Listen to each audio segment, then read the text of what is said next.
delegates to the world's Parliament of Religions, ladies and gentlemen, welcome to the afternoon session of the opening day today, the 11th of September, 1893.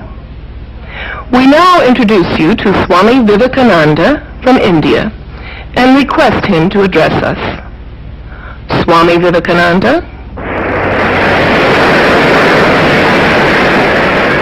Sisters and brothers of America,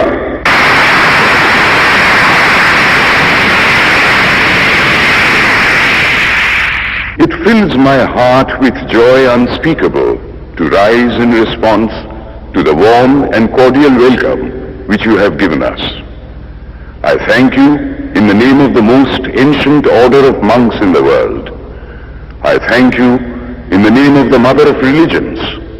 And I thank you in the name of the millions and millions of Hindu people of all classes and sects.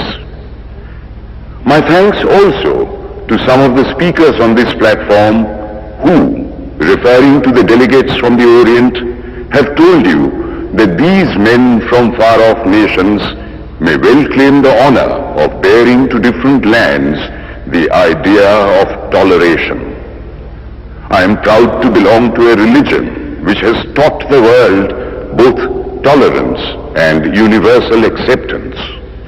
We believe not only in universal toleration, but we accept all religions as true.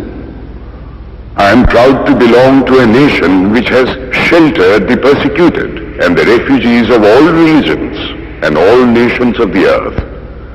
I am proud to tell you that we have gathered in our bosom the purest remnant of the Israelites who came to southern India and took refuge with us in the very year in which their holy temple was shattered to pieces by Roman tyranny.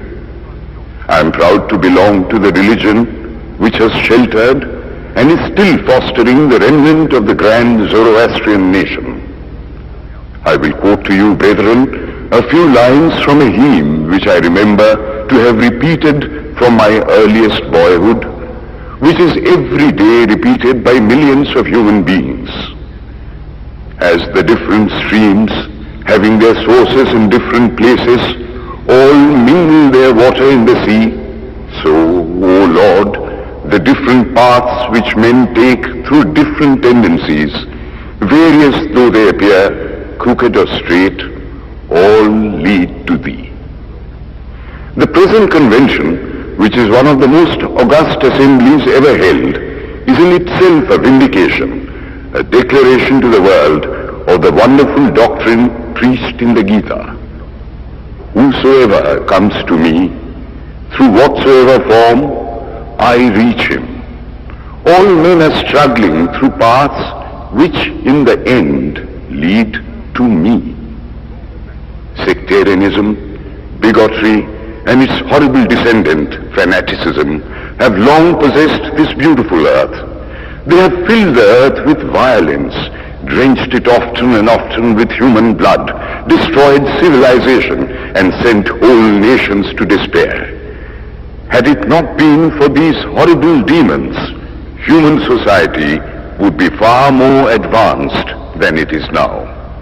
But their time is come, and I fervently hope that the bell that tolled this morning in honor of this convention may be the death knell of all fanaticism, of all persecutions with the sword or with the pen, and of all uncharitable feelings between persons wending their way to the same goal.